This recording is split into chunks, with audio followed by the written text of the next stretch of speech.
أهلا بيكم في حكايات مصرية. كل سنة وانتم طيبين وعام سعيد عليكم يا رب.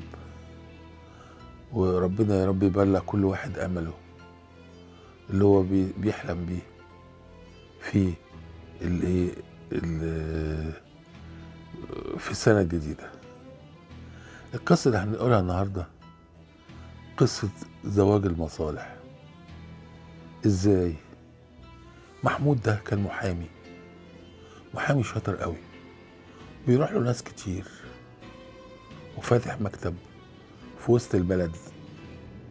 ومن ضمن الناس اللي كانوا بيقولوا جات له واحدة ست كبيرة قوي عندها أملاك كتير. الست دي فوق 80 سنة، ما عندهاش لا أب ولا أم ولا أخ ولا أخت، ملهاش وريث خالص. وقالت له يا محمود، أنا مديك أوراقي كلها وأملاكي كلها تديرها، أنا ماليش حد ومفيش حد هيورثني، والفلوس دي هتروح للحكومة، فأنت محامي بتاعي، خلي بالك مني يا ابني. هو كان محمود ده ساعتها عنده 30 سنة وهي عندها 80 سنة. المهم هي الست كانت واثقة فيه قوي واديته توكيل عام شامل في إدارة أملاكها كلها. كانت بتأجر ده وأرض هنا وعمارة هنا والبنك فلوس هنا. المهم هو بصراحة كان بيدير أملاكها كلها بمنتهى الأمانة، وهي كانت حاسة بده. وبعدين قالت له بص يا محمود، أنا هطلب منك طلب، بس ما تفتكرش إن أنا بطلب منك الطلب ده لأي سبب. أنا عزيتك وحسيت إن أنت إنسان محترم، أنا ما حدش هيورثني، اكتب عليا واتجوزني يا محمود عشان الفلوس دي كلها تبقى باسمك وتبقى بتاعتك. قال لها وبعدين؟ قالت له أنا مش طالبة منك أي حاجة ولا الحياة الزوجية العادية، أنا طالبة منك بس إنك تراعي مصالحي وأبقى في كنفك، بحيث إن أنا لما تخش عليا أو تخرج تبقى أنت داخل على على مراتك وعلى بيتك. مهم وافق محمود، اتجوزها جواز يعتبر جواز سوري. طبعا محمود بيكبر في السن، النهارده عنده 30، بكره عنده 31، بعده عنده 32.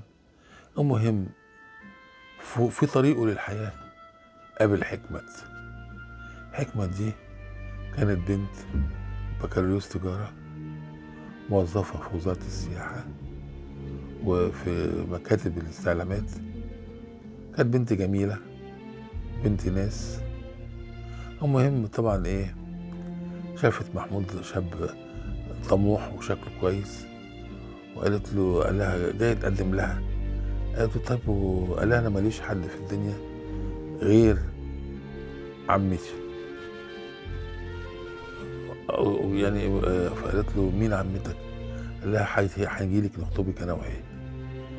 خد بقى عمته اللي هي مراته اساسا وراح لها، وراحوا بقى. الست طبعا هي شافت ان دي ست كبيره 80 سنه، عمر عقلها ما هيجيب ان في بينها وبينه اي حاجه. المهم جاب لها شقه في المهندسين، شقه جميله جدا، وفرشوها. ودخلت حكمت ومحمود زوج وزوجه.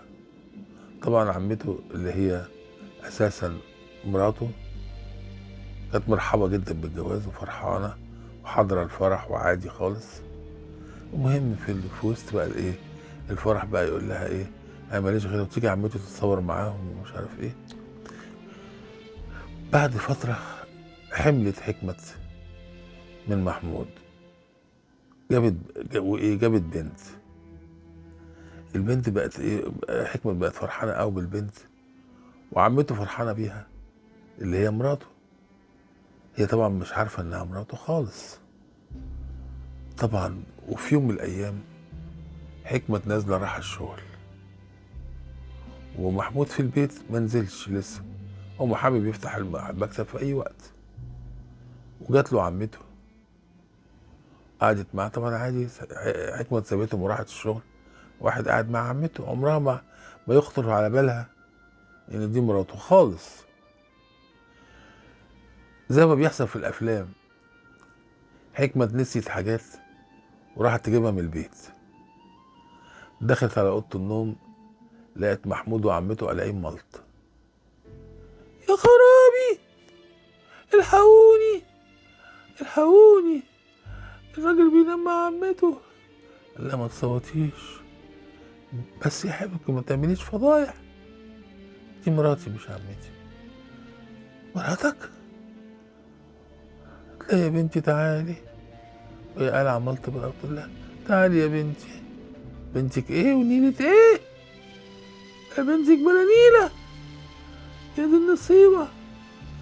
قال لها تعالي يا بنتي، تعالي اما احكي لك، ولا تحكي لي ولا احكي لك. ونزلت جري بالشارع بقميص النوم وطلعت تجري على اهلها. رحت البيت لقيت محمود وعمته على مالته نايمين مع بعض في السرير. يا خرابي يا خرابي، اتاريها مش عمته، اتاريها مراته. المهم محمود بقى حاول ينده لها، يا حكمة يا عقلي، سيبيني احكي لك الحكايه. تحكي لي ايه وتنيل ايه؟ قال لها دي الست دي ست كبيره، وهي اختارت ان انا ادير املاكها واتجوزها عشان خاطر فلوسها هتروح لمين؟ وقالت لي انا هديك فلوسي كلها سبيل ان انت تديرها وتدير املاكي وتعيش وانا عايشه تاخد بالك مني بس مش اكتر. وانا طبعا جوزها وانت موجوده في الشغل، انا حبيت اراضيها، هي زوجه برضو، سواء كانت 80 سنه ولا 90 سنه ما هي زوجه، حبيت اراضيها وانت دخلتي، طب انا اعمل لك ايه؟ قالت له لا طلقني، طلقني يا كذاب. انا ما كنتش الكذاب ابدا يا ستي، انا دي ست هتبقى بره كاتبه لي كل حاجه باسمي وعمالي والبنت والست نفسها تقول لها يا بنتي انا مش عايزه منه حاجه، انا كل الموضوع ان انا كنت نفسي حد اورثه حاجتي وياخد باله مني، مش اكتر من كده. ارحميني يا بنتي، ارحميني وارحمي عجزي وشفقتي. انا ما برحمش وانت ما رحمتنيش ليه؟ ما قلتليش ليه الحقيقه؟ محمود قال لها لو كنت قلت لك الحقيقه ما كنتش هتوافقي. قالت له طبعا ما كنتش هوافق، وانا دلوقتي مش هقعد معاك برضه، مش لحاجه الا لانك كذاب. صممت على الطلاق، طبعا ما رضيش يطلقها، عملت خلع، كان ليها اسبابها. المهم بعد ما خلعت منه مفيش سنه والتانيه ماتت عمته دي. بعد ما ماتت راح لها قال لها اهي ماتت الست اللي انت كنت. قالت له تموت ولا تعيش؟ انا ما تهمنيش انها تموت ولا تعيش، انا يهمني انك كذبت عليا. يا بنتي ارجعي عشان بنتنا تعيش في وسطينا. قالت له مش هرجع، انا ما اخدش الكذاب. صممت انها تربي بنتها لوحدها، وفعلا بنتها كبرت ودخلت الجامعه، وابوها هي مش عايزه توريها له حتى، وهو راح اتجوز وعاش حياته، وهي خسرت كل حاجه. ده جواز المصالح اللي هو اتجوزها عشان يدير املاكها وعشان خاطر يورثها، وبعد كده يفكر يبدا حياته جديد، بس بدأها من غير صراحه. المهم انا طبعا مش عاذره، وفي نفس الوقت انا مش قادر اتعاطف معاه ولا قادر اجي ضده. شبابنا دلوقتي في مأزق ان هو مش عارف يصرف ولا عارف يعيش، بيحاول يلاقي اي حيله ان هو يعيش بيها في وسط المجتمع اللي عمال اليوم كل يوم بيغلى عن يوم، والحياه اللي مش اللي الناس كلها غلبت في انها تعيش يومها. فهو معذور وهي كمان معذوره. هي قالت ان هو كذب عليها وما لهاش الحقيقة، وفوجئت بمناظر عمرها ما كانت تتخيلها، كان رابع المستحيلات انها تيجي على بالها. ودي كانت قصة النهاردة بتاعت جواز المصالح. طبعا انا ما اقدرش الوم عليها ولا الوم عليه، بس الوم على الظروف وعلى الحياة وعلى ظروف الحياة اللي عندنا اللي بتخلي الشباب يلجأ لطرق ملتوية عشان يعيش.